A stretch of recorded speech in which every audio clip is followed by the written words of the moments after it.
시청자 여러분 안녕하십니까? 오늘은 물이 빠지면 충신과 간신이 보이는 이야기를 하겠습니다. 간신이 되면 역사에서 영원히 부관참시의 형벌을 받습니다. 왕조가 멸망할 때 갖가지 군상들이 나타납니다. 그러한 모습을 보면서 인간 심성의 근원적 회의를 하게 됩니다. 오늘 이야기는 명왕조가 멸망할 때 청나라로 말을 갈아탄 오삼계의 이야기입니다. 1644년 초 숭정제는 하이에나와 승량에 갇힌 신세가 되었습니다. 그해 3월 15일 거용관이 뚫렸고 숭정제는 3월 17일 자진했고 4월 22일 산해관도 뚫렸습니다. 1644년은 이자성에 의해 숭정제의 명정권이 멸망했고 한 달 만에 오삼계가 지키던 산해관이 뚫리며 중국 대륙의 주인이 오랑캐로 바뀌는 때입니다. 강남에 남명이라는 망명 정권이 수립되었기 때문에 중국이 이민족의 지배를 받은 것은 오삼계의 배신 때문입니다. 그로 인해 오삼계는 한간으로 몇백 년 동안 부관참시되고 있습니다. 중국 대륙의 주인이 바뀌는 1644년 3월에서 4월까지 약 한 달 동안 오삼계는 무슨 짓을 했을까요? 만주족의 흥기, 두 차례 조선 침략. 2024년 12월 1일에 우리 사회를 달군 단어는 배신과 음모였습니다. 온갖 음모, 불법이 황사처럼 뒤덮여 한 치 앞도 보이지 않았습니다. 그 거대한 음모의 배후에는 인간의 사악한 권력 욕망이 자리 잡고 있습니다. 사악한 잔재주꾼 정치인들은 국민의 안위는 조금도 생각하지 않습니다. 그러한 음모에 저항하여 시민들은 영하의 강추위에도 하얗게 밤을 새웠습니다. 역사의 배신자들은 세상에 없는 데에 알 게 뭐냐며 애써 못 본 척 하겠지만 죽고 나서도 역사의 평가는 절대 피할 수 없습니다. 역사에서 영원히 부관참시 당하지 않기 위해서는 정치인, 군인들은 역사에 부끄럽지 않은 현명한 판단을 내려야 합니다. 그 자신은 물론이고 그 후손들도 영원히 지워지지 않는 포락의 낙인이 찍히게 됩니다.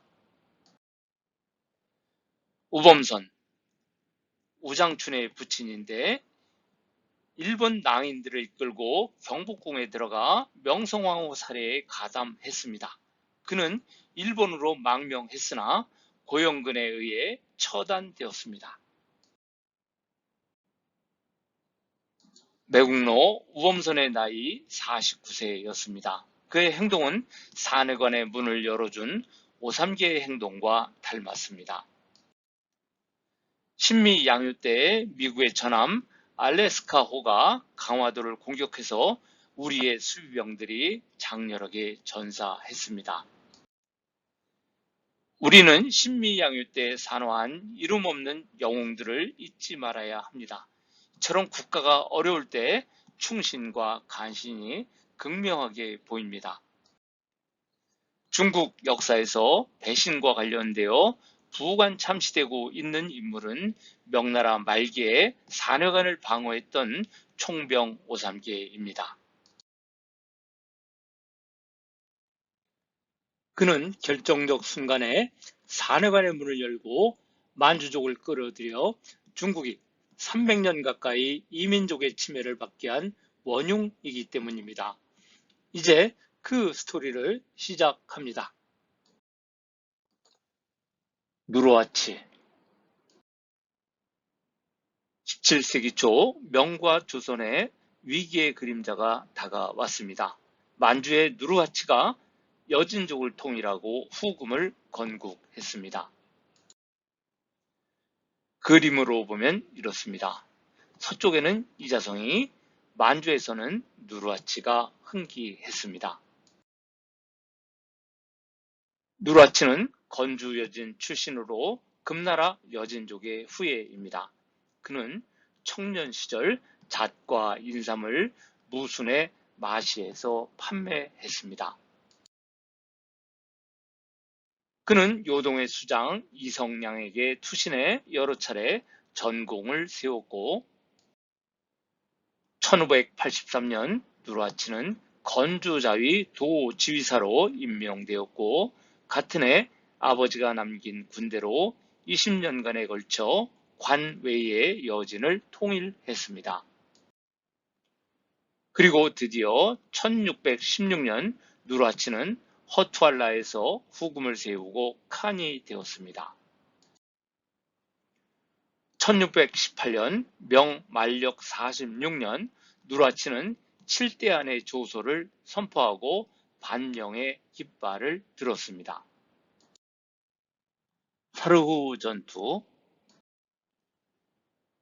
여진에 의해 무순성이 함락되었다는 소식이 전해지자 국가 통치에 무관심했던 명신종은 놀라 외쳤습니다.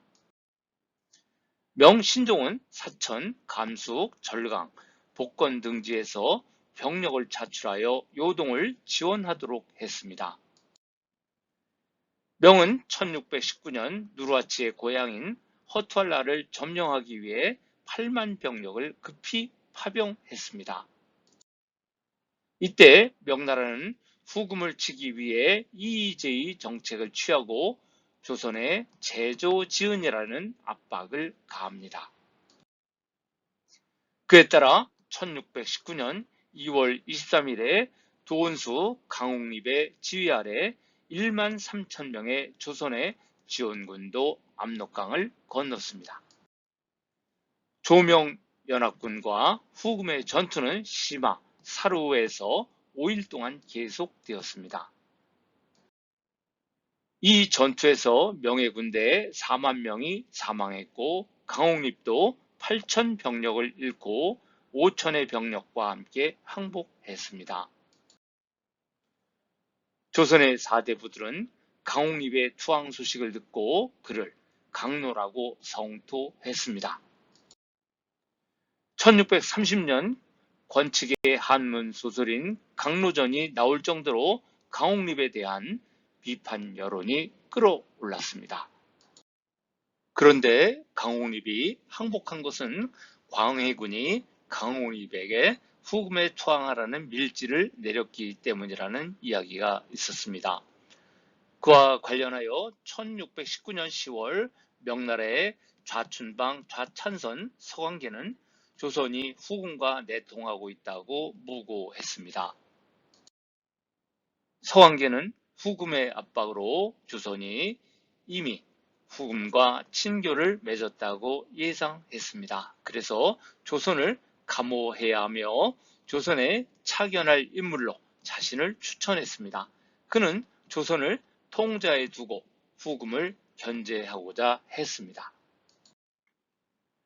서광계의 무고를 해명하기 위해 1620년 이정귀가 진주사로 북경으로 파견되기도 했습니다.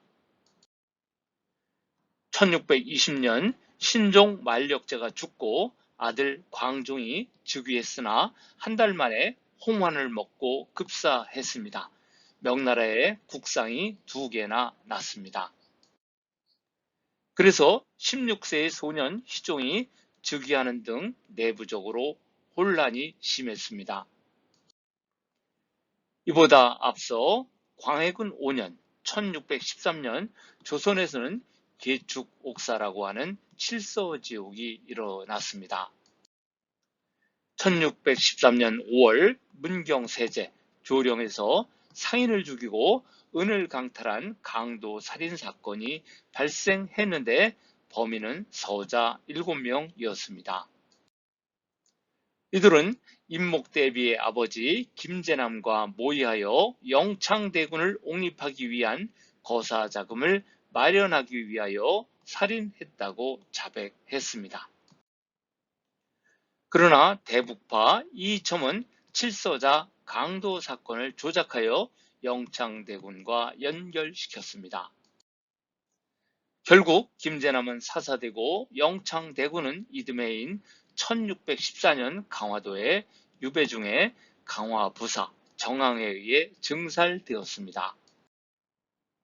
영창대군이 영모에 연루되면서 광해군의 계모인 임목대비도 서궁에 폐위되었습니다. 1623년 김류, 이귀, 최명길 등 서인 일파가 폐모살제, 토목공사를 문제로 삼아 광해군과 대북파를 몰아내는 인조반정을 일으켰습니다. 인조반정 이후 조선이 친명배금 정책을 취하자 청은 정묘년 1627년에 조선을 침입해 강화도 월곶 돈대에서 강화조약을 맺고 병자년 1636년에 또 침입하여 인조는 송파의 삼전나루에서 청태종에게 항복합니다. 병자호란이 끝나고 8년이 흐른 1644년 이번에는 서쪽으로부터 이자성의 위기가 밀려왔습니다. 이자성은 북경 북쪽에 삼엄한 거영관의 빗장을 열고 북경으로 입성합니다. 누르하치의 광령, 북진 전투. 누르하치는 사루 전투에서 승리한 이후 심양, 요양 등 요하 동쪽의 70여성을 차례로 함락시켰고 1621년에 요양으로 수도를 옮겼습니다. 1622년 누르하치는 요동 경략, 웅정필과 요동 순무, 왕화정을 대파하고 요소의 요충지인 광령, 현재의 북진시를 탈취했습니다. 곧이어 후금은 의주, 금주 등 요소 지역의 40여성을 함락시켰습니다. 웅정필과 왕화정은 명군과 수십만 명의 민중을 이끌고 산해관으로 후퇴했습니다.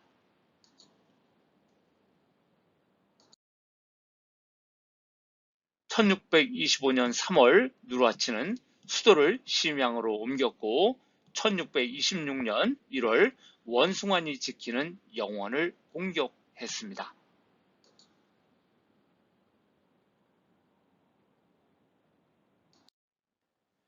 명나라 장군 원숭안은 영원성을 방어할 때 홍위포로 누르하치를 물리쳤고 누르하치는 심양으로 패퇴했습니다.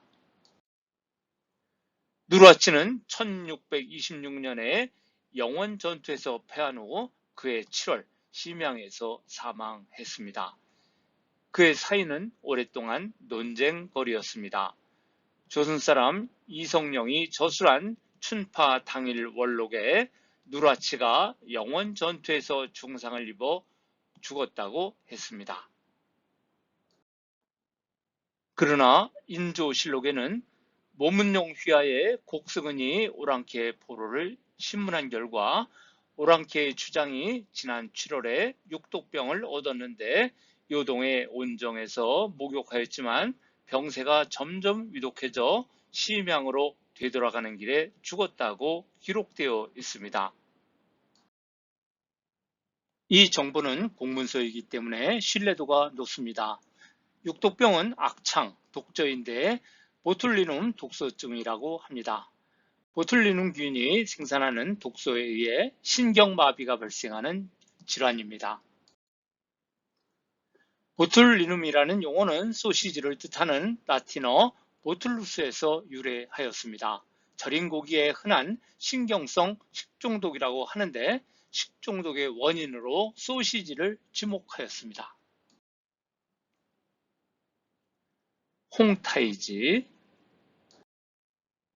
홍타이즈가 후금의 두 번째 칸으로 즉위했습니다. 그는 누르하치의 8번째 아들입니다. 홍타이즈는 1627년 2월 23일부터 4월 18일까지 정묘호란을 일으킨 후 5월에는 직접 대군을 이끌고 영원성을 열흘 넘게 공격했습니다. 그러나 홍타이즈는 영원성을 지키던 원숭안에 의해 격퇴되었는데 이를 명나라 쪽에서는 영금대첩이라 부릅니다. 이렇게 원숭안이 누르하치, 홍타이지 부자의 맹공을 물리칠 수 있었던 것은 요소 주랑의 산해관과 그 외곽의 영원과 금주 등의 요새를 건설하고 중병을 배치했기 때문입니다. 이것을 요소 주랑의 관영금 방어선이라고 합니다. 관영금 방어선은 대학사 손승종과 원숭안에 의해 설립되었습니다. 관영금 방어선에 배치된 전투 병력은 관영철기라고 불렸습니다. 그 창시자는 원숭안입니다. 원숭안은 후금의 위협에 직면하여 강력한 기병부대의 중요성을 깨닫고 유동인 가운데에서 기마술이 능숙한 자를 선발하여 관영철기를 양성했습니다. 관영철기는 두 차례에 걸쳐 후금의 팔기병을 물리침으로써 명제국을 수호할 최후의 보루로 떠올랐습니다. 후일 오삼계가 지휘한 부대는 바로 관영철기였습니다. 원숭아는 관영철기에게 우수한 병력을 제공했을 뿐만 아니라 사만화총 같은 신형 무기를 제공했습니다.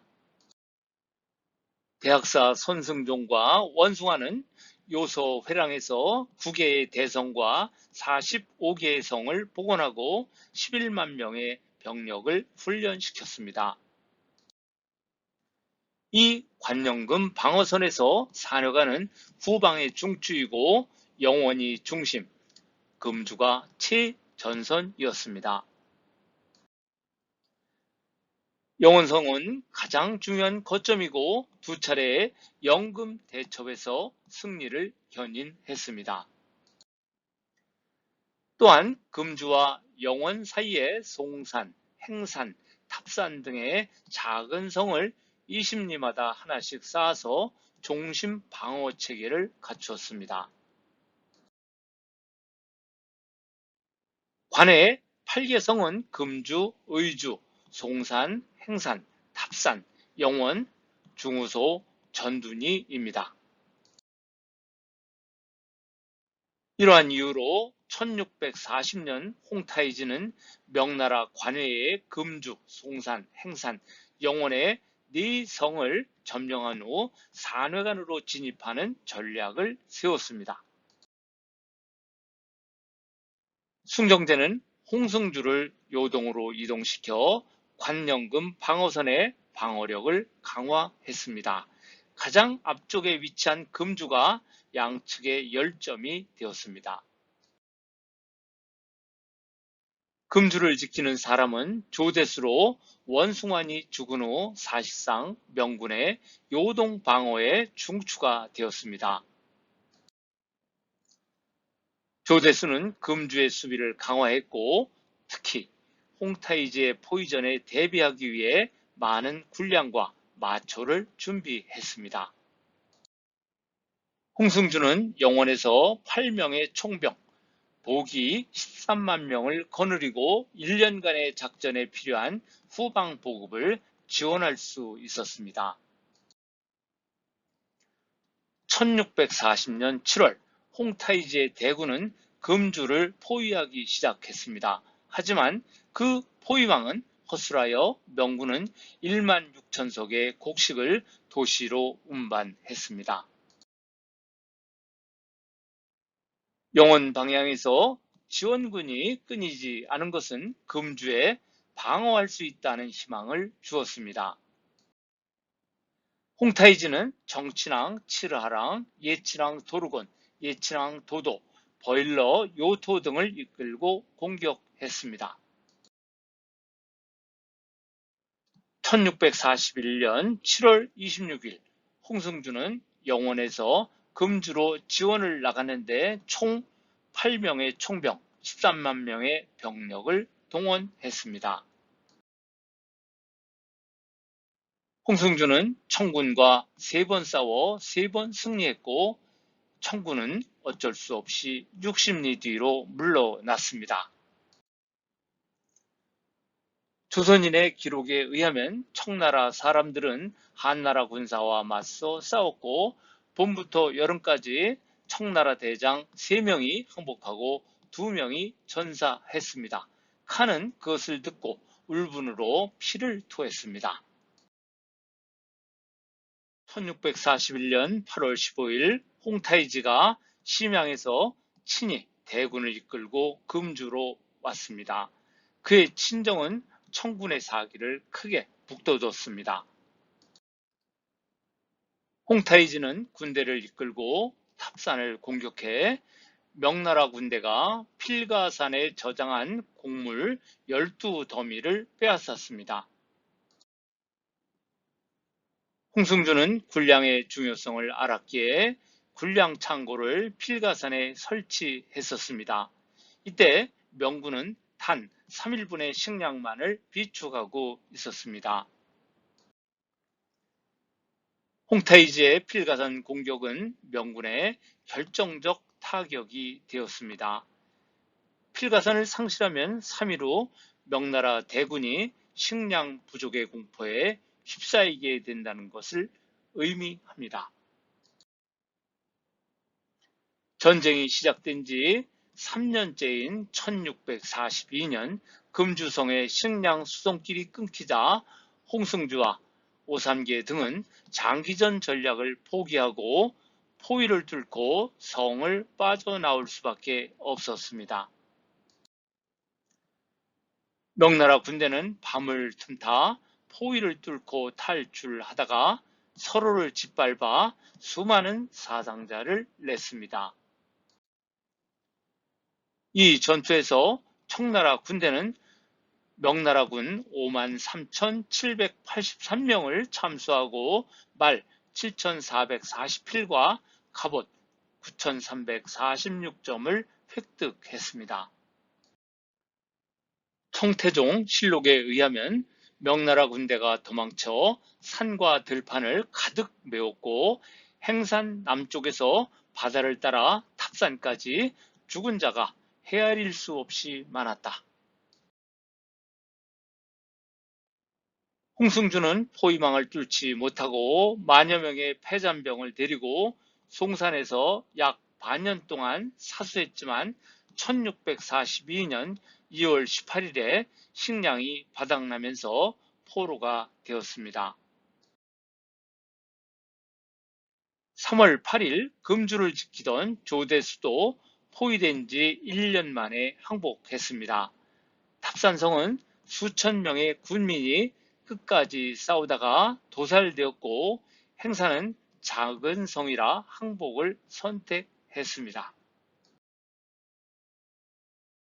결국 홍타이지는 명군 5만여 명을 섬멸했고 송산, 행산, 금주, 탑산의 4도시를 장악했습니다. 송산, 금주 전투로 명의 동북 방어선은 완전히 붕괴되었고 이제 명나라가 믿을 수 있는 세력은 영원성으로 후퇴한 오삼계 뿐이었습니다.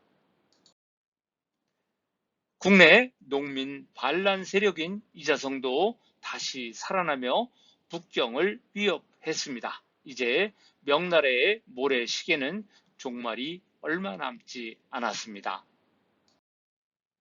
이제 산해관과 그리고 영원성을 지키는 오삼계는 명나라의 마지막 보루였습니다. 그는 어떻게 행동해야 했을까요?